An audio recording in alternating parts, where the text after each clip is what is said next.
ಎಲ್ಲರಿಗೂ ಜೈ ಭೀಮ್, ಜೈ ಭೀಮ್, ಜೈ Bhim.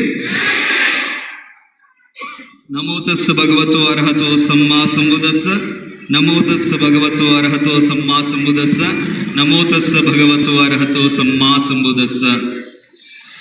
First of all, I would like to congratulate Upasaka Armstrong and South Indian Buddha Vihara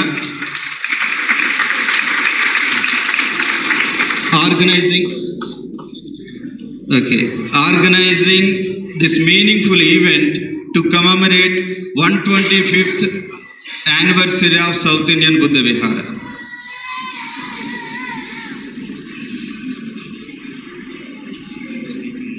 Okay. Yeah. முதலாக இந்த பிக்கு சங்கம் மகா உபாசகா ஆம்ஸ்ட்ராங் அவர்களை அவர்களுடைய எல்லா வெற்றிகளுக்கும் பிரார்த்தனை செய்கிறது. I would like to start my speech with the words of Dr. B.R. Ambedkar. Baba Saheb Ambedkar அவருடைய வார்த்தைகளால் இந்த ஸ்பீச்சை நான் துவங்குகிறேன்.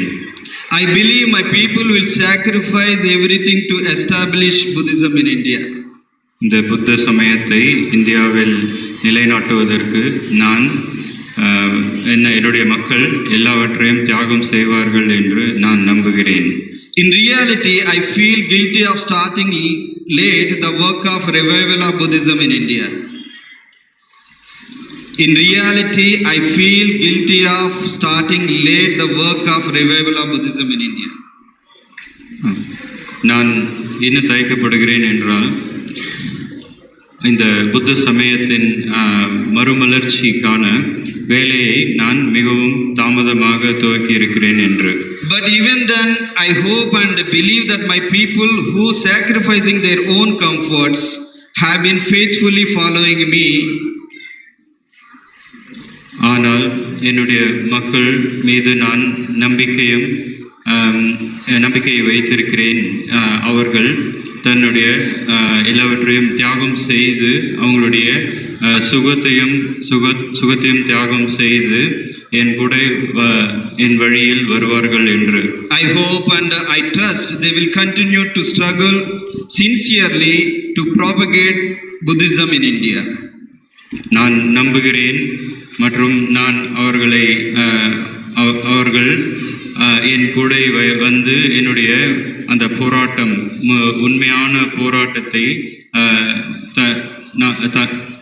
கூடவே எடுத்துக்கொண்டு அந்த புத்த தம்மத்தை இந்த இந்திய மண்ணில் பரப்புவார்கள் என்று நான் நம்புகிறேன் என்று. Respected Bhikkhu Sangha, Venerable Buddha Prakash, Venerable Maurya Bauddha, Venerable Dr. Nagabhushana, Venerable Nagarjun, Venerable Saddha Rakita, Venerable Buddhamma, those who venerables are presented here, and also dignitaries from Vietnam, and also today's our chief guest Upasaka Gagan Malik, Upasaka Gauri Prasad, and Upasaka C.K. Tamilarasan, and guests of honors Upasaka S. Satish Chandra Kumar and Upasaka Nitin Gajbaye, Upasaka Chetan Ahimsa, Upasaka Kashmir Singh. And first of all, I would like to thank Mr. Armstrong and South Indian Buddha Vihara for organizing this elaborate event. The collective efforts in organizing this event raises our hope of spreading the spirit of Buddhism in India and to carry on the forward the caravan of Prabuddha Bharat further. முதலாவதாக மகா உபாசகா mister Armstrong அந்த south இந்திய புத்த Vihar organise செய்திருக்கின்ற இந்த மகா event, இந்த ஈவெண்ட்டுக்கு நான் மிகவும் நான் வந்து ஐ எம் வெரி தேங்க்ஃபுல். இந்த ஒருங்கிணைந்த மக்கள் இங்கு கூடி இந்த புத்த தம்மத்தை இந்த ஸ்பிரிட் ஆஃப் புத்த தம்மா அப்படிங்கிற அந்த இந்த சென்னை இந்திய மண்ணில் இங்கு இந்த பிரபுத்த பாரத், அதாவது இந்த அகண்ட பாரதத்தில் நிலைநாட்டு வந்திருக்கிறதுக்கு நான் மிகவும் சந்தோஷம் அடைகிறேன். Also, I would like to convey my sincere gratitude to the donors of Buddha statues, Dr. Viet Tran and Upasika Chen Pham and Upasika Trang Nguyen and Upasika Huyen Lee. நான் சந்தோஷம் அடைந்து நான் doctor Viet Tran, Mrs Xuan Phlam Pham, Mrs Trang நுயன் and Mrs Huyen Lo, அது அவங்க வந்து இந்த புத்தர் சிலைகளை இங்கு இந்தியா மண்ணில் டிஸ்ட்ரிபியூட் செய்வதற்கு டொனேட் செய்ததற்காக மிகுந்த மகிழ்ச்சியும் சந்தோஷமும். My sincere thanks to Mr. Upasaka Gagan Malik and Upasaka Nitin Gajbaye for bringing the Vietnamese Buddhist group and to organizing the distribution of Buddha statues. என்னுடைய கனிவான நன்றிகள் வந்து மிஸ்டர் ககன் மாலிக், மிஸ்டர் நிதின் கஜ்பே, அதே மாதிரி இந்த வியட்நாம் வியன்தேன் புத்திஸ்ட் குரூப் இந்த புத்தர் சிலைகளை இங்கு விநியோகிப்பதற்கு காரணமாக இருந்தவர்களை நான் நன்றி கூறுகிறேன். மற்றும் we deeply appreciate their sincere commitment and contributions in spreading the spirit of Buddhism in India. அவர்களுடைய எல்லோருடைய அந்த முயற்சி இந்த இந்திய மண்ணில் புத்த தம்மத்தை பரப்புவதற்கான அந்த முயற்சியை நான் மிகவும் பாராட்டுகிறேன். Your wholesome act will encourage the other Buddhist leaders to organize more events like this in other parts of India. சென்னையை போல மற்ற இடங்களிலும் இந்தியாவில் உங்களுடைய முழுமை பெற்ற அந்த ஹோல்சம் எஃபர்ட்ஸ், முழுமை பெற்ற அந்த முயற்சி மாதிரி மற்ற இடங்களிலும் எதிரொலிக்கும் என்று நான் நம்புகிறேன். Just as we are so glad that we have leaders like Upasaka Armstrong and Upasaka Gagan Malik and Upasaka Nitin Gajbaye, their great effort and sincere commitment and contributions in spreading the spirit of Buddhism in India is very much appreciated. மேலும் Upasaka Mr. Armstrong, Mr. Gagan Malik and Mr. Nitin Gajbaye அவர்களுடைய உயர்ந்த நோக்கத்தை மற்றும் அவர்களுடைய இந்த புத்த தம்மத்திற்கான அந்த மனதிட நம்பிக்கையை நான் பாராட்டுகிறேன். My appreciation also goes to Upasakas and Upasikas from Tamil Nadu, Kerala, Karnataka, Telangana and Andhra Pradesh to join us today to make the event more successful and meaningful. Hello.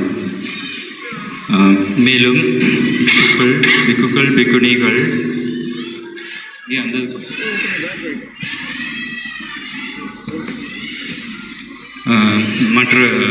மற்ற இதர இடங்களில்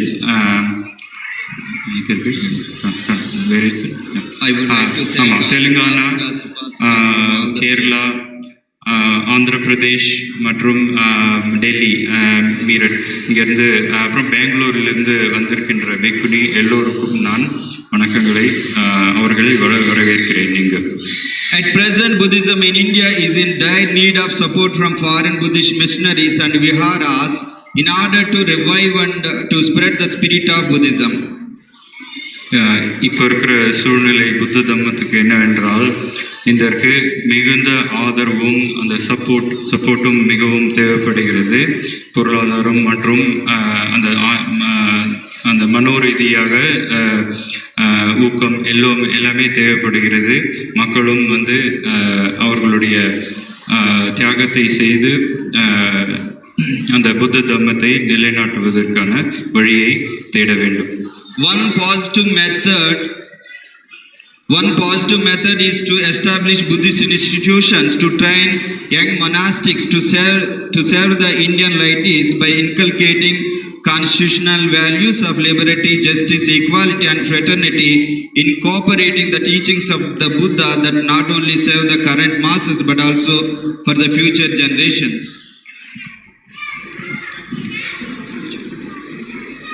I will complete my speech and then you tell the Okay. We all gathered here today for one fundamental purpose, and that is to remind ourselves on common collective spiritual life journey to further the cause of Prabuddha Bharat. The Buddha set the wheel of the Dhamma in motion for one main purpose, and that is for the benefit and happiness and liberation of countless beings. The Lord Buddha's teachings have great influence and is embraced by many. Two names that are important to spread the Buddhism in India are none other than and must be reminded. King Ashoka, also known as Dhammashoka, a stanch and faithful follower of the Buddha. He contributed significantly to the development of Buddhism during his reign after the war at Kalinga. He incorporated Buddhism in ruling his country, applying the basic principles of Buddhism in all his systems of government as well as his foreign policies. Secondly, and probably the most significant contribution, he developed and spread further the Buddha's teachings by means of supporting and sending missionaries throughout the kingdom.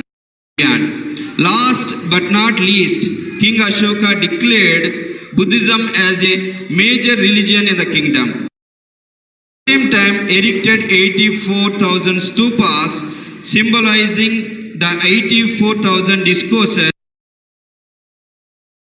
Many of the stupas, B.R. Ambedkar, along with his followers, were converted to Buddhism on 14th October 1956 at Nagpur. Yes. And was undoubtedly an epoch-making event in the religious history of India in general and in the history of Buddhism in particular. Unprecedented that such a huge number of people at the time were converted to a particular religion. Even after the untimely demise of Dr. B.R. Ambedkar, the conversion movement continued unabated. This religious revolution, be it social or political, like the French Revolution, impacted and improved the lives of many. That was the turning point in the fast spread of Buddhism in India. Yes. Ambedkar said, man occupies the highest place in the scheme of animal existence. The ultimate goal of brute's life is reached once his physical appetites are satisfied. The goal of man's life is not reached unless and until he has fully cultivated his mind. In short, what divides the brute from man is culture. The aim of human society must be to enable every person to lead a life of culture, which means the cultivation of mind as distinguished from the satisfaction of mere physical wants. A life of future can be made possible where there is sufficient leisure for a man to devote himself for a life of culture. We should not forget the fact that Ambedkar gave the highest priority to the cultivation of the mind. One of the reasons he embraced Buddhism was because Buddhism offers a way of freedom of mind is the ultimate freedom. A person whose mind is deluded is not free. Just as a slave or a prisoner in the prison, although he may not be in chains. As the mind is deluded, wherever he is not a free man. One whose mind is not free, though alive, is no better than dead. Freedom of mind is the proof of one's existence. So the cultivation of mind is the ultimate aim of human existence. This is the highest of all meritorious actions that lead to supreme bliss and happiness. Buddhism improves the quality of human lives irrespective of wealth or poverty. It encompasses all beings without any boundaries based on race, culture, religion. That was the mission of Dr. B.R. Ambedkar, and with the Prabuddha Bharat, hope to transform India to enlighten India. In order to achieve the goal of Prabuddha Bharat, we should protect the constitutional values of justice, equality, freedom, and fraternity by accepting a religion and a philosophy. Buddhism is the only religion that offers and promotes a genuine philosophy and peaceful way of life to support the constitutional values. Ambedkar preferred Buddhism because it provides three principles in combination. That is, it teaches the development of prajna, wisdom, karuna, compassion, and samatha, equality, which no other religion does. This is what man wants for a good and happy life on earth. These three principles of Buddhism appeals to Baba Sahib Ambedkar and should also appeal to the world. Neither God nor soul can save the society. Embracing Buddhism is to protect the constitutional values and to cultivate these three principles. Not only that, we also observe the five precepts in accordance with the Noble Eightfold Path and cultivate the 10 paramitas that destroys the evils of democracy. This is the mission of Prabuddha Bharat as said by the Dr. B.R. Ambedkar. If we are not able to take the caravan of Prabuddha Bharat ahead, you should leave it there, but in no circumstances should you allow the caravan of Prabuddha Bharat to go back. Bhikkhus and lay upasakas, what role can they play in order to push forward the caravan of Prabuddha Bharat? There is a world of difference between Buddhist monks and other sannyasis. A bhikkhu revolves around the world within his fathom-long body, and that being so, what was the purpose for which the Buddha thought for establishing Bhikkhu Sangha? Is there any necessity for creating a separate society of bhikkhus? The Buddha's lineage and his teachings must be continued. The one purpose to set up a society which would live up to the Buddha's idea embedded in the principles of Buddhism and serve as a model of laymen. For this purpose, Buddha established a Sangha community. As the Buddha himself mentioned that there are some with little dust in their eyes and they could understand the Dhamma. Thus, he had established the Bhikkhu Sangha in order of monks endowed with his teachings and his ideals to teach those who could understand. Otherwise, after his demise, his teachings would be abruptly stopped and discontinued, which he did not wish to happen. His vision is to ensure that the Bhikkhu Sangha is able to continue to propagate his legacy and teachings to reach out to the common man for many more years to come. The Buddha laid down Vinaya rules that bound and disciplined the Bhikkhu Sangha to requiring Bhikkhu Sangha to not only to live a celibate life but also forbade them for owning properties in order to free their minds from attachments and greed. Another reason for forming the Sangha is to create a pool of intellectuals to give laymen true and impartial guidance and to lead them to a wholesome path. That is the reason he prohibited the bhikkhus for owning properties, which is one of the greatest obstacles in free thinking and application of a free thought. The Bhikkhu Sangha has a reciprocal duty and responsibility to clarify matters not known to the laities. Have the Bhikkhu Sangha as well as the Buddhists of today lived up to these ideals? One who does otherwise have to answer to his or her own karma, which can only be found and taught in Buddhism. This is the cause and effect that has disciplinary effect that will determine the future. It is an excellent missionary to entail good and proper conduct for all bhikkhus.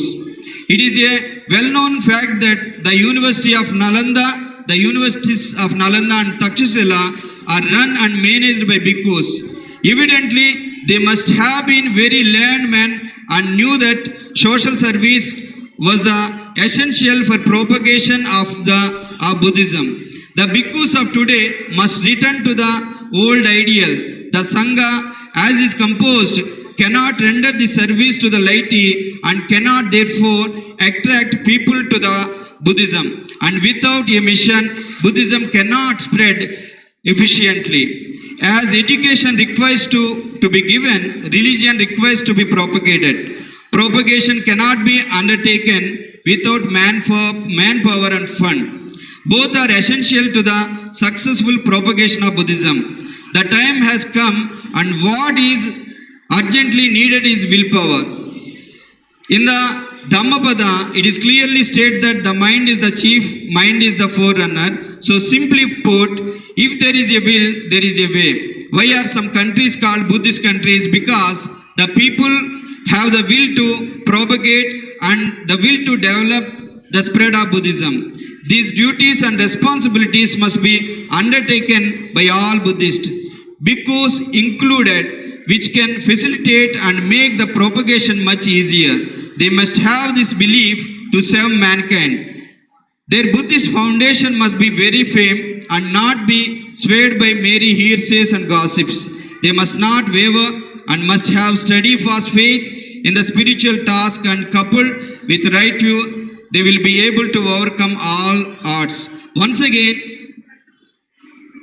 this leads back to the Ambedkar, who at one time addressed the government servants, explained how wealth distribution is necessary for the collective progress of society. Baba Sahib Ambedkar said that our society has progressed with education. Some persons have reached high posts after getting an education, but these educated persons have betrayed me. I expected that they would do social service after getting their higher education. But what I see is a crowd of small and big clerks who are busy filling their own bellies. Those who are in service have a duty to donate 20th part of their pay for the propagating Buddhism. The above statement reminds us to be selfless and that we would establish a full-fledged Bhikkhu training center to produce qualified Dhamma Gurus to guide our people to carry on the mission of Prabuddha Bharat. My humble suggestion to the members of this conference, let us take a resolution henceforth to establish a full-fledged Bhikkhu training center. This is the true tribute to Baba Sahib Ambedkar by the Buddhists of South India.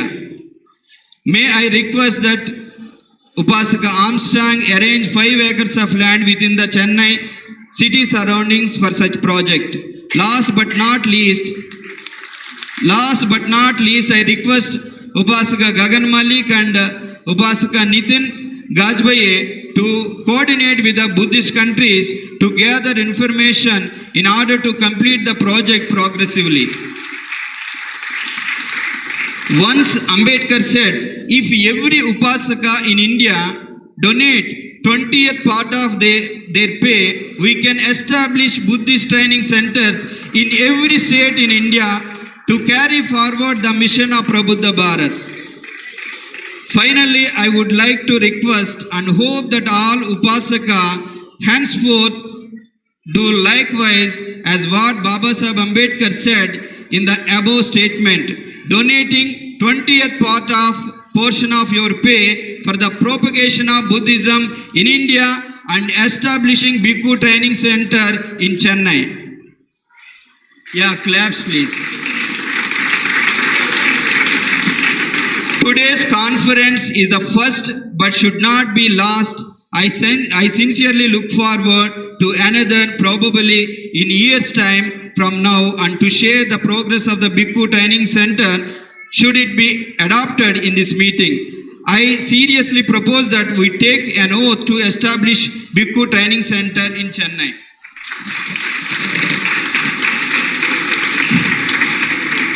I would like to say sorry to everyone because I have only 30 minutes time. That's why I read everything. Because this is the time we recollect the sacrifices done by Baba Saheb Ambedkar. And also, I used to attend so many meetings. Every meeting is a public stunt. And some people, they want to gain some kind of fame by using Baba Saheb Ambedkar's name and Buddha's name. After Baba Saheb Ambedkar embraced Buddhism on 14th October 1956, until now we could not able to establish any Bhikkhu training center to produce Dhamma Gurus to carry forward the caravan of Prabuddha Bharat. It is a very, very sad thing. One of the reasons we became very, very selfish. We became very, very selfish. Because of Baba Saheb Ambedkar, we got education, we got everything. But our people, they are earning so many things and they're building their own buildings, they're having cars and they're wearing suits and everything. These are the things you got from the Baba Saheb Ambedkar. This thing you should remember all the time. And our only one duty, because of the one thing we are living, that is to fulfill the goal of Baba Saheb Ambedkar, the mission of Baba Saheb Ambedkar, that is Prabuddha Bharat. We can achieve the goal of Prabuddha Bharat through only Buddhism. Through only Buddhism. Baba Saheb Ambedkar gave us a Indian constitution, that is the one eye for us. And the second eye is Buddhism. Because we are selling our votes, that's why some people, they are getting into the power, they are destroying constitution and constitutional values. So we should very carefully protect Buddhism in India. We don't want Buddhism in the form of like a Mahayana, other yanas. We need Buddhism that protects Indian constitution and constitutional values and democracy. And people don't misunderstand. Don't make this kind of event like a public stunt. Our goal is to make Prabuddha Bharat. And also, our people should remember one thing. All the political leaders, they need vote bank. In the census, our number is so less. That's why they're thinking, no Buddhists in India. So, in census, you clearly mention your religion as a Buddhism. And we should show our number of our people in the census. Then only these politicians and leaders, they realize that yes, there are people in Buddhist people in India. And also we should propagate that Baba Saheb Ambedkar embraced Buddhism, not any other religion. And also you should introduce the ideology of Baba Saheb Ambedkar and the mission of Baba Saheb Ambedkar to your own people, like in the family. I observe most of the gents, they attend the meeting, and the ladies in the houses, they won't come for the meeting. And also in most of the families, and their wives and their children don't know about the ideology of Baba Saheb Ambedkar, even they don't know how to pronounce Jai Bhim. So now onwards, we should live in accordance with the guidelines of Baba Saheb Ambedkar. You should all embrace Buddhism. You should all change your religion and convert to Buddhism. And we should protect our Indian constitution. And we should fulfill the mission of Baba Saheb Ambedkar, that is Prabuddha Bharat. Thank you. Jai Bhim. Jai Bhim. Jai Bhim.